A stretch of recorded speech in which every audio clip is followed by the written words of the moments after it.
Abdulghani is on his way back from the U.S. Today, returning from a trip in Washington with the State Department, Congress, and in New York with delegations of states members of the UN Security Council to advocate for a new approach for peace building in Yemen. And he would have a lot of information about the Houthi situation in the north and south. He has a lot of knowledge. He's a senior researcher at the Sana'a Center for Strategic Studies. عبدالغني أهلا وسهلا، أنت معنا. أهلا وسهلا، وأنا سعيد أكون معاكم، وأنا آسف أن أنا لابس الماسك لأننا في المطار. لا يعني أنا كانت مفاجأة لما حصلت الرسالة منك، فأهلا وسهلا. أنا عملت جهدي مشان أكون معاكم. أنا سعيد جدا جدا. على أي حال أهلا وسهلا. أنا بس بعطي نبذة مختصرة عن Abdulghani. Ladies and gentlemen, I'm very pleased to welcome Abdulghani Al-Iryani with us. He did his best. He's traveling. He's in an airport, and I will do very quickly a quick introduction, and I will give the floor to Abdulghani. Abdulghani is a political and development consultant. He is a senior researcher at Sana'a Center for Strategic Studies. He has done research and constitutional reform, anti-corruption, governance, government capacity, state building, and conflict management and resolution. He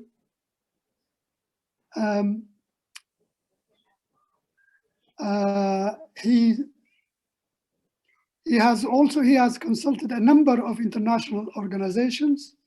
His most recent work was consulting for UNDP, OSCE-ESGY, and World Bank on issues related to the conflict in Yemen. Currently, he was in the US.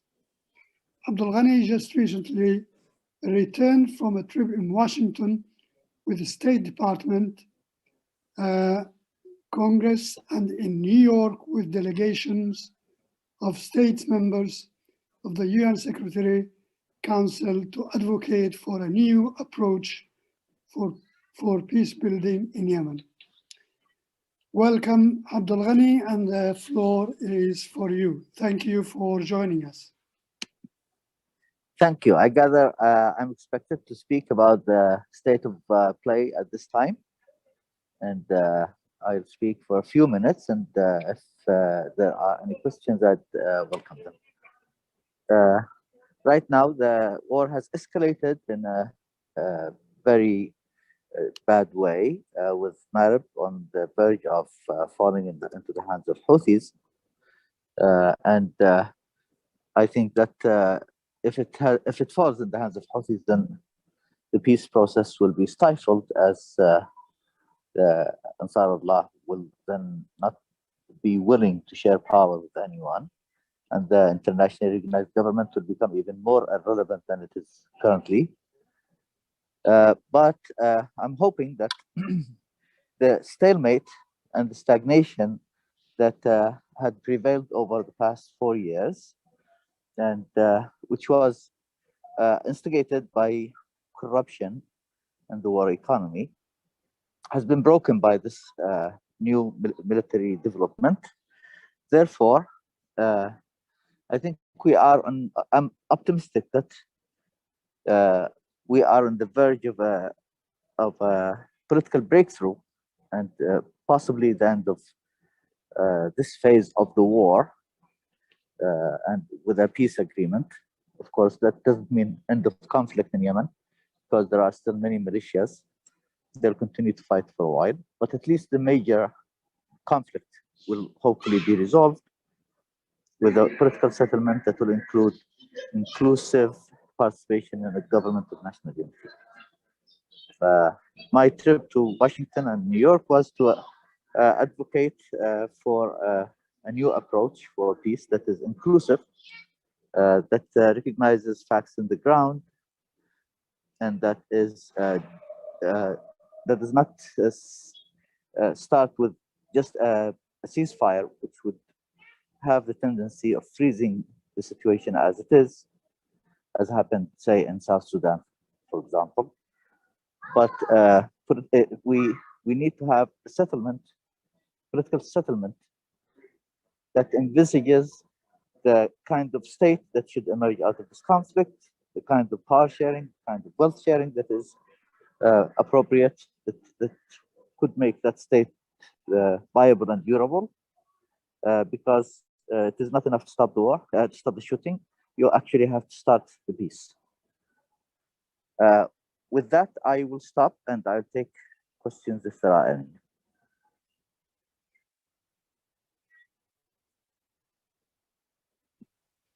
Thank you very much, Abdulghani.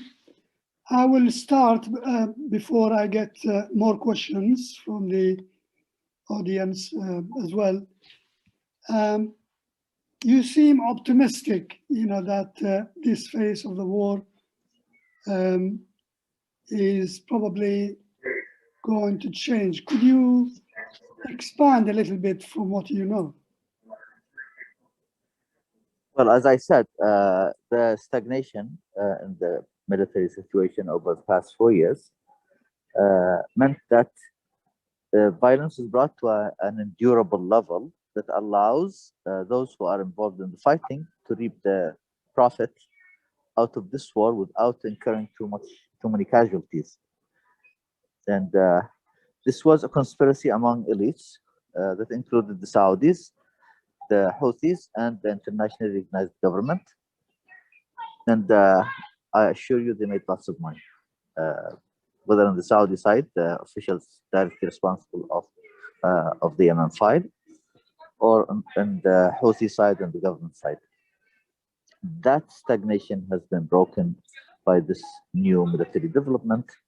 It is unfeasible, it is unlikely that kind of stagnation can be reproduced with the Houthi supremacy in the battlefield. So it's either total defeat, total victory for the Houthis, total defeat for everyone else, which would mean no power sharing. And since Yemen cannot possibly be ruled by one faction, no matter who, that will mean that there will be either no peace or no unified and viable Yemen. Right.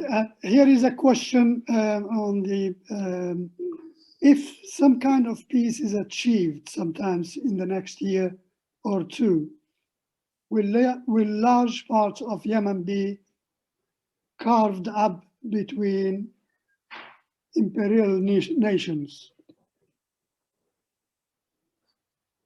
No. First, there are no imperial nations. There's only one imperial, the neighbor, Saudi Arabia, who is serious about grabbing a piece of the eastern Yemen, so that it will have access to the Arabian Sea and the Indian Ocean. The comic attempts by the Emiratis in Socotra and the other islands, in my view, is meaningless. Even the Saudi ambitions to take Mahra, parts of Hadramaut or all of Hadramaut, has failed. I think the Saudis are now ready to get out of Yemen with the least losses. They are not looking for gains. They have failed, and they're happy to just go home in a face-saving way. So Yemen will not be divided. But let me point out. Sorry. Go let ahead. me point out that Yemen cannot be more than one state. In 2010, it was barely viable, both politically and economically. If it gets divided, none of its components will be a viable state. It will just be warlordism and war in the same style that we have in Somalia. Okay, Abdulghani, you said that Saudi is ready, and from the last announcement they made, they also put quite a number of conditions. Do you how ready are they? Do you think? This is some form of open public negotiation, but of course secret negotiations are taking place. They have not, the communication between the parties have never stopped, and I think the Houthi pressure on Marib and the Saudi initiative are all parts of that negotiation. I do not think that the Houthis are negotiating well. I think they are misleading the international community, and they could lose everything. And I don't think the Saudis are negotiating well. I think the Saudis are they start from the framework of Kuwait and the GCC initiative, which both of which are no longer relevant to the current situation. So they're not making proposals that are constructive.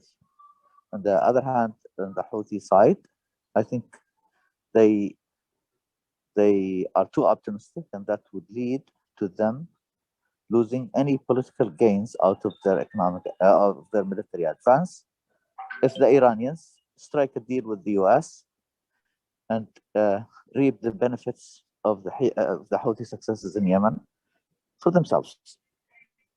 Right. I have two questions from the floor, Abdulghani. One, did you say that a political settlement comes before the ceasefire? And on what basis do you think a settlement is imminent? Look, no faction in Yemen can now rule Yemen alone. We have to acknowledge the facts on the ground, which is highly autonomous governorates and loosely connected to a central government that is whose role is to regulate and oversee, not as a real executive, because most of the executive authority competencies of delivering services and so on will have to be passed to the governorate level. That is the only feasible way of restoring the Yemeni state. The Yemeni state has fractured, and to bring it back together, we need a long time of healing. And the first step of healing is to just stop the bloodshed and start mending slowly until the Yemeni state can be restored. Okay. Another question is, what do you think the Houthi want? Well, there are at least two factions of the Houthis. The militant faction want to liberate Mecca, Medina, and Jerusalem, which means that they want continuous war. The moderates, they realize that good relations with Saudi Arabia is a prerequisite for a prosperous Yemen. They realize that the currency of influence that is used by Iran, which is military technology and advisors and so on, has no value in peacetime. Peacetime, they need to pay salaries, and only the Saudis can help them to do that. So I think they want to translate their military successes into permanent political gains in a peace agreement that recognizes their control over the northern governorates of the north and gives them a sizable share of power in national unity government, and then they will take it from there. So it's that's I think that's the most we can hope from them. Will Yemen be like Iran, stop music and art in the Houthis, if the Houthis win? No, I don't think Yemen will be like Iran. I think Yemen stands the risk of being like Afghanistan's Taliban state. Yeah. Already they are stopping music. The militants, they're closing cafes and restaurants, banning women from work in certain areas, and they'll end up banning them from work everywhere. If the war continues, we'll have a Taliban state in Sana'a. That's why it is important to stop the war now and allow the moderate voices to rise. Yeah. I will throw one last question, Abdulghani. I wonder why Saudi made Hadi government is so weak that the Houthi became so strong. Is it deliberate or that was planned? It was deliberate, unfortunately. What? Well, you have Saudi lack of imagination to start with.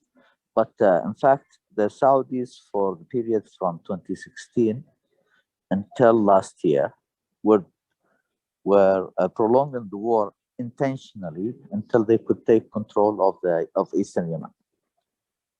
And that's why when government forces advanced towards Sana'a, in many instances they were bombed by the Saudi Royal Air Force. And they needed the government to be weak because they wanted to use the government, corrupt and uncaring government, to be the instrument for them to grab a piece of Yemeni territory and destroy, of course, destroy the military capabilities of Yemen. That was so obvious. Well, Abdulghani, thank you very much for giving us your time in between catching planes. Abby, it has been really great to have you with us in this event, and I look forward to see you again. Thank you. I have to run to my gate now. Thank you. Thank you. Bye-bye. All the best.